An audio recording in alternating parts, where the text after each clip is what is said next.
It's the first ever episode of Expat Life Germany. Check out the website expatlifegermany.de. I am your host, Sean Behrens, and right away, I'm going to tell you what this podcast is about.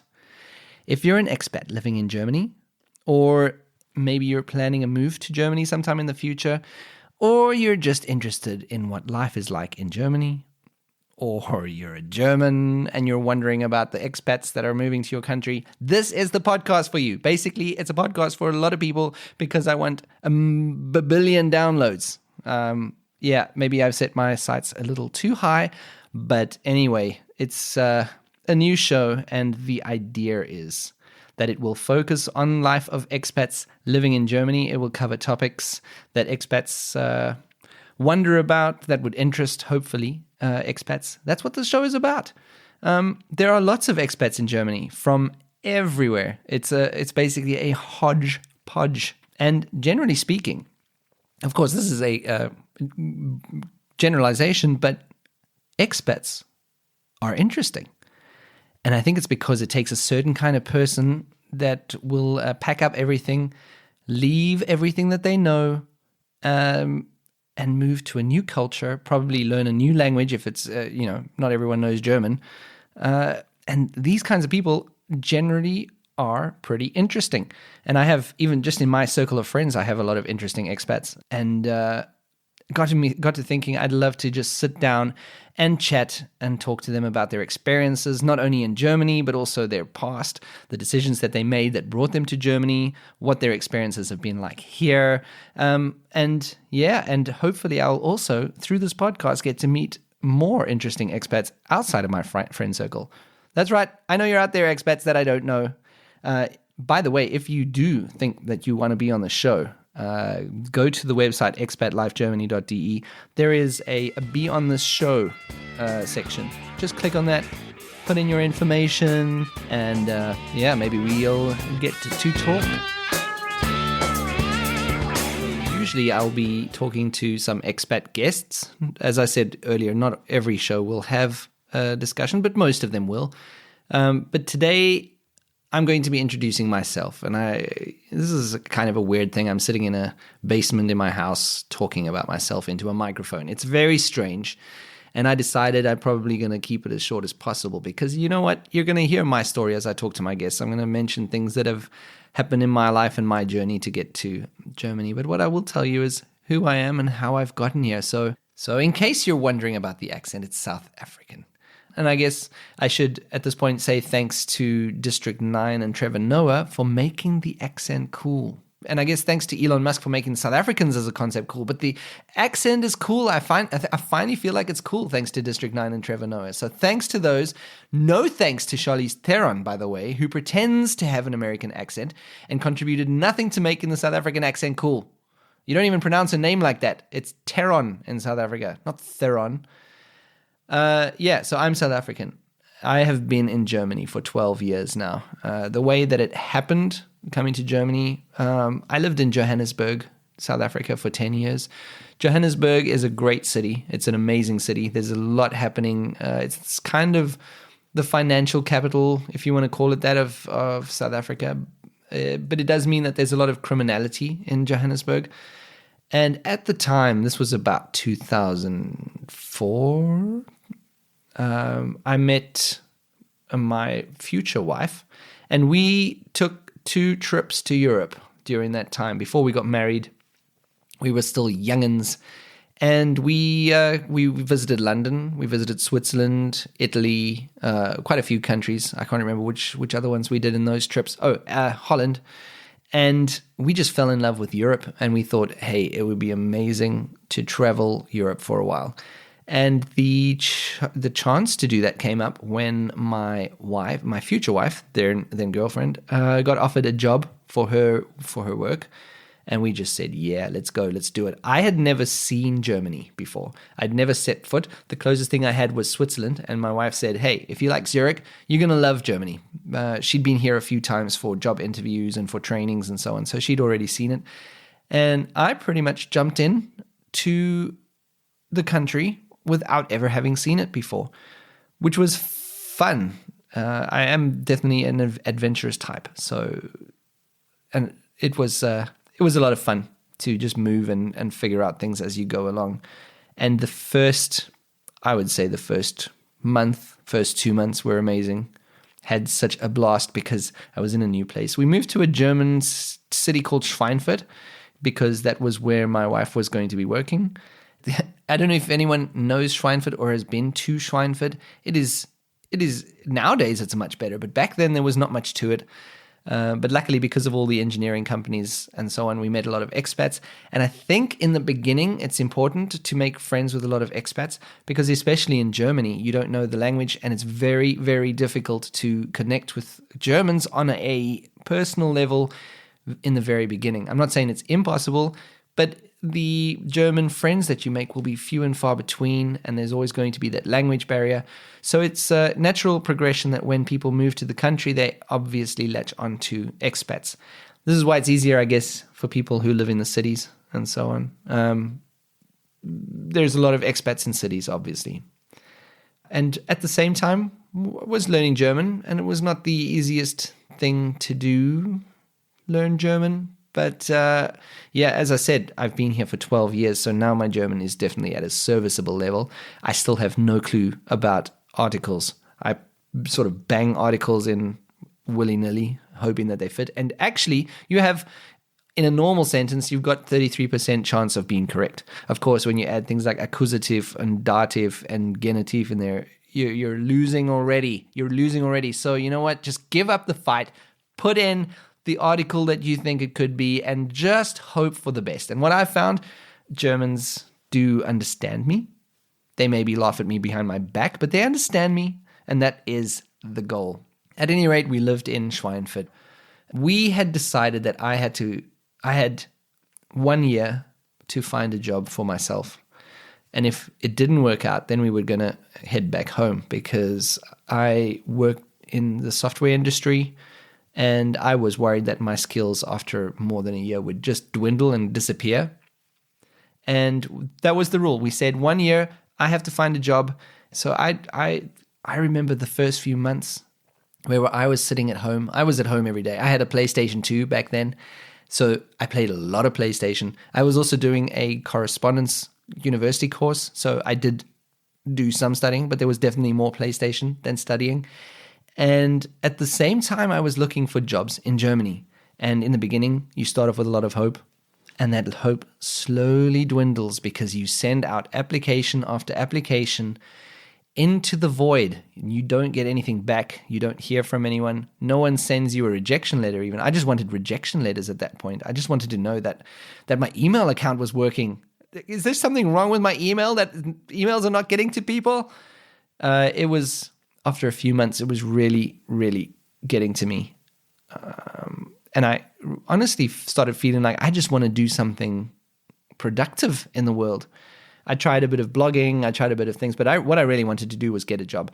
And fortunately, I found a company that was willing to take a chance on this South African guy that was still trying to get his university degree and who could not really speak the language very well.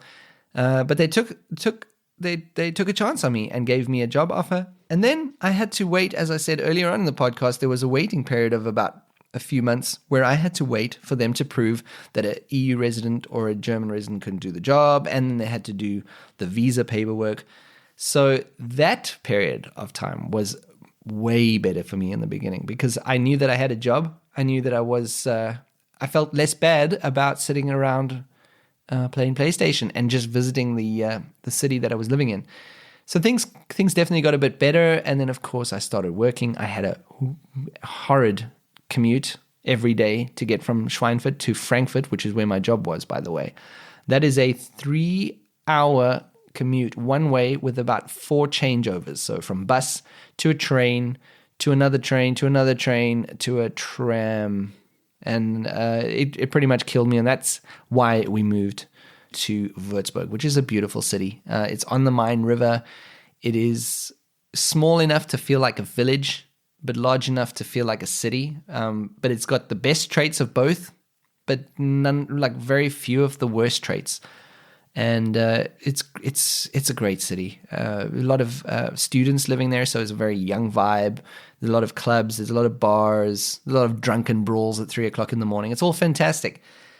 Yeah, and while we were in Würzburg, had two beautiful children. My eldest son, he has developmental disabilities, and I can say a lot about Germany and the support that you get here, even as a non-citizen, for children with disabilities. It's incredible, and maybe in a future podcast I will go into that and just talk about life in a foreign country. It's bad enough having children in a foreign country. If you're going to have a child that has general development problems, it is a massive thing because all the doctors are talking to you in German. All of the reports that the therapists are writing up are in German. You've got to learn the words for different kinds of therapies. It is just a minefield, and it's certainly added a lot of challenge to our Germany experiment. My daughter was born 5 years after my son, and luckily with her, everything, she's a healthy little girl. They're both fantastic, and we're so happy to have our kids. But even, as I said, just having kids in Germany puts a lot of challenge into the mix. I'm currently working at a fantastic company. I found my way. When I first got here, I was doing technical writing, which is basically writing documentation for software. It is a great job. It suited me because I've always been a bit of a writer. But there is no creativity in the sense of the word that I consider it in technical writing. I mean, there's creativity to find solution to problems and how you put things together. But there's no real, for me, the creativity of creating something from scratch, which is the aspect of writing that I've always loved. I did technical writing for 9 years, and then I eventually made the move that I always wanted to make, and that was the move into marketing, specifically content marketing. And again, I was very fortunate the way that worked out. So I work for a startup that has it's actually over 200 people now. And my job is to write blogs, appear in videos, and basically create all kinds of different content. And it's incredible. It's I can say to people out there who are wondering, maybe you're stuck in a job and you think this isn't the job that I'm meant to do. I can tell you that is sometimes the case. Sometimes there is a better job for you out there, and it just took me a long time to find my real place, and it happened to be in Germany in a small German startup company. I think it was around about 2016 we started looking for a house. And let me tell you, that is a subject for a whole separate podcast because it is complex in Germany. It is really complicated. The biggest surprise for us was that we, as a buyer, actually have to pay an agent's fee if there is an agent selling the house. That means the seller hires an agent. I won't say hires because they don't pay the agent. And when you as a buyer purchase the house, you pay some of the fee, or in fact, you pay the fee for the agent. So that can be quite expensive depending on which state you're buying the house in. It can be quite expensive.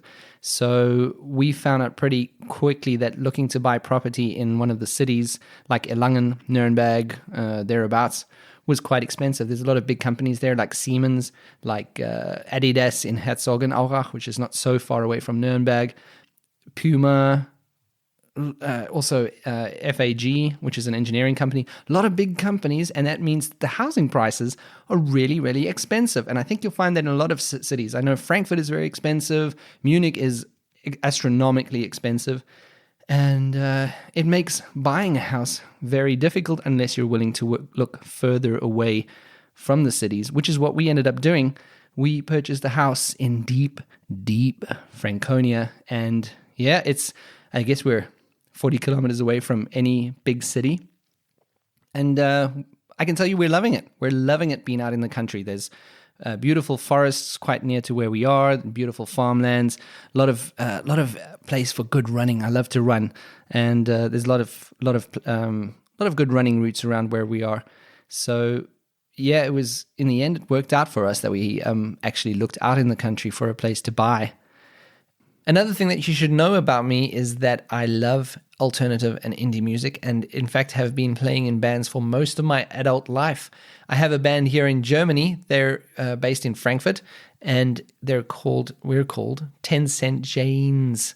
We have an album out on Spotify, so you can find it there. We have it's in fact on all the major streaming things, so have a look. If you're curious, take a listen, give me some feedback. There are a lot of other aspects that I could talk about, but I've already been yammering on here for over 10 minutes, and no one wants to listen to a monologue of someone that's not famous or even that interesting. And what you really want to hear is the discussions of expat issues and life in Germany. And as I said, you'll get to hear all of that anyway. When I'm talking to people that come on the show, I'm inevitably going to talk about my journey and bring things up.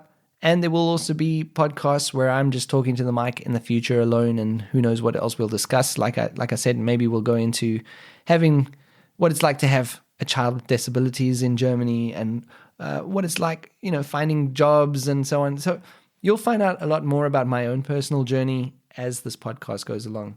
But in the beginning, from the next episode, in fact, the focus is going to be on the expat guests that I get on.